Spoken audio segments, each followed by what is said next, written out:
Picture this. It's 3 a.m. You wake up, but you can't move. Not a finger, not even your eyelids. Your chest feels like someone's sitting on it, crushing you. And then you see it. A figure in the corner of your room, getting closer. You try to scream. Nothing comes out. This isn't a horror movie. This is real, and it's been happening to people for over 1,000 years.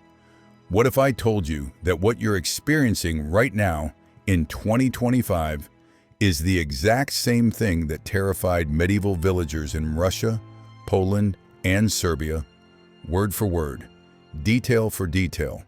The Slavic people had a name for her, Mora, the nightmare demon. And yes, that's literally where we get the word nightmare from. But here's the thing that's going to mess you up.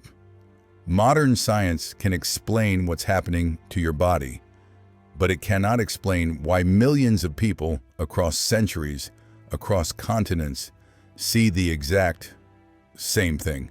Stay with me, because this story is about to get dark. Let's go back, way back. 10th century, Kievan Rus. Monks are writing chronicles, documenting daily life, births, deaths, harvest, and something else, something they call the pressing spirit.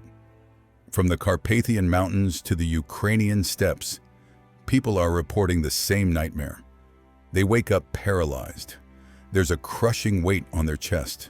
Some see an old hag with wild hair and yellow eyes. Others see a beautiful woman who transforms right before their eyes into something monstrous. But everyone, and I mean everyone, feels the same overwhelming, primal terror. The Polish called her Zmora, the Czechs, Mora. Russians knew her as Kiki Mora. Different languages, different regions, but the same horrifying experience. Now here's what's fascinating. These weren't just campfire stories to scare children. The Slavic people developed an entire defense system against her. In Serbian villages, you place a broom by your bed. Why? Because the Mora had to count every single bristle before she could attack you. And if she didn't finish by sunrise, she'd have to leave. In Poland, mothers would turn their children's shirts inside out before tucking them in. In Russia, people slept with an axe under the pillow. They'd carve protective symbols into door frames, hang bundles of dried herbs above windows. These weren't random superstitions. This was survival knowledge passed down through families for generations. Your grandmother taught your mother. Your mother taught you. Because people were dying from these attacks. So who or what was the Mora? According to Slavic belief, she wasn't always a demon. Often she was a living woman, cursed, or born under the wrong stars. The most common origin story goes like this. A baby is born with a caul. That's a piece of the amniotic sac still covering their face. In Slavic tradition, this meant the child had 1 foot in the spirit world and 1 foot in ours. These children, especially girls, were marked, destined to become Moras. At night, while their physical body slept, their spirit would leave, wandering, hunting, sitting on the chests of sleeping victims and feeding on their life force. But there's a darker version of the story. Some said the Mora was a woman who died in childbirth, forever cursed to wander between worlds. Others claim she was a witch who sold her soul for the power to leave her body and torment the living. And here's where it gets really dark. In 1721, in a village outside Prague, a woman named Katerina was put on trial for being a Mora. 7 men in the village had the same nightmare, and all of them saw Katerina's face during the attack. The trial records still exist. Katerina said she had no memory of leaving her body, but she'd wake up exhausted, with dirt on her feet and scratches she couldn't explain. Her own husband testified that she'd fall into these deep trances. Her body would go cold and rigid, barely breathing. The court's solution? They forced her to wear iron shackles to bed every night, and according to the records, the attacks stopped. Now you might think people just accepted this, lived with the fear, but no. When an entire village was being terrorized by the Mora, they would hunt for her. A 17th century Polish demonologist named Jan Długosz documented these hunts. Villages would search for the woman whose spirit was causing the attacks.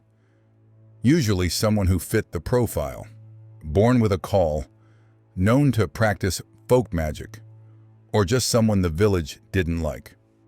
The trials were brutal. If found guilty, the punishment was designed to stop her spirit from walking. They would cut the tendons in her legs. Horrifying, right? But it shows you how real this was to them. This wasn't folklore. This was an existential threat. The Mora had specific victims. She preferred young men in their prime, pregnant women, children, anyone who'd recently angered a witch or broken a sacred taboo.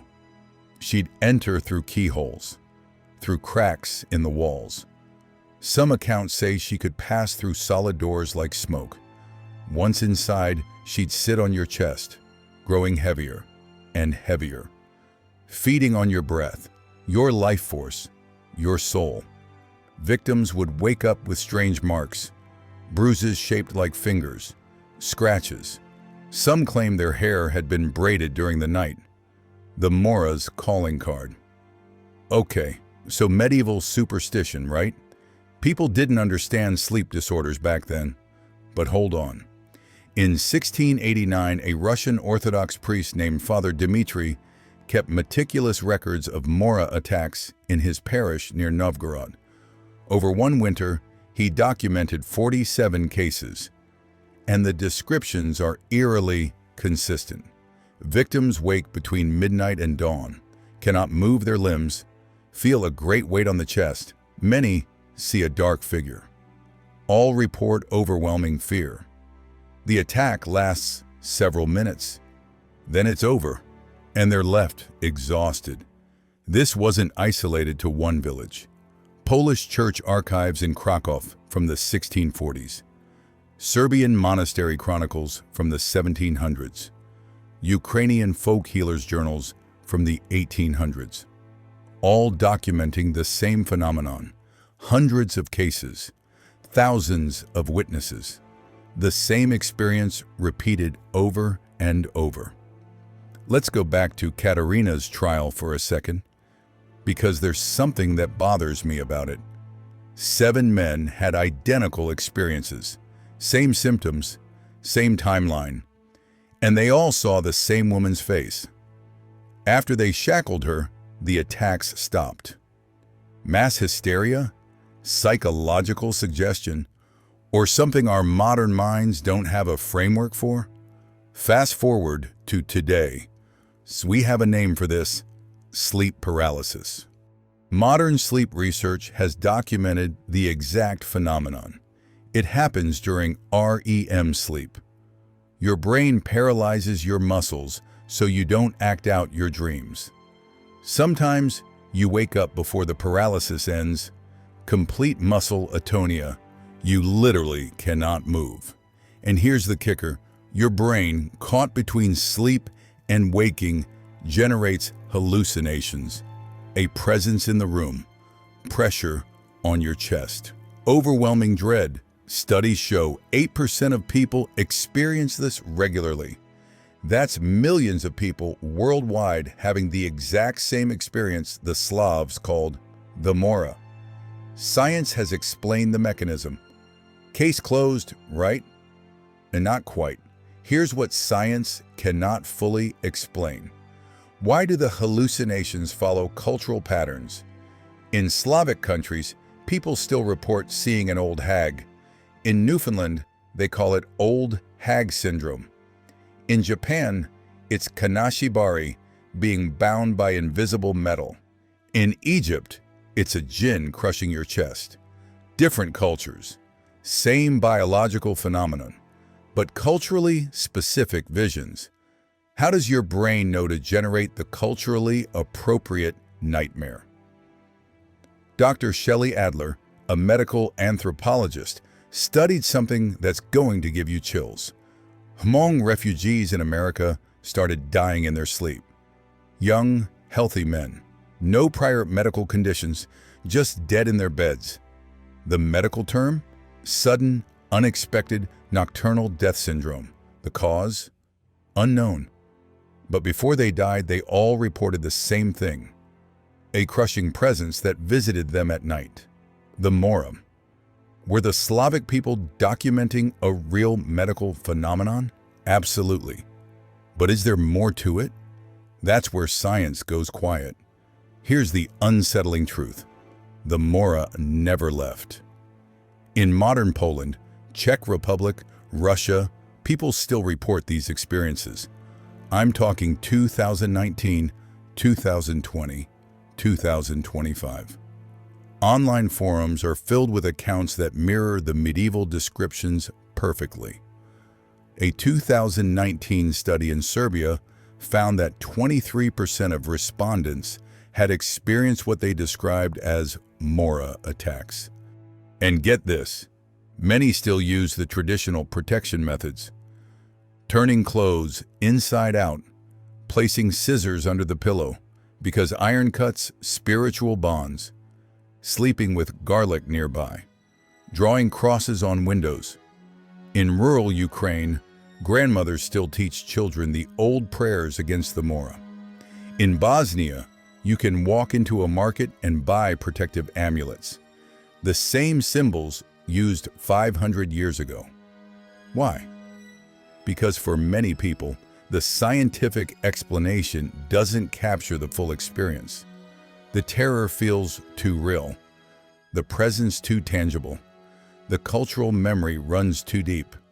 So what is the Mora? A sleep disorder our ancestors personified to make sense of their terror? A genuine supernatural entity that feeds on human fear? A psychological phenomenon so powerful it transcends culture and time? Maybe the answer is simpler than we think.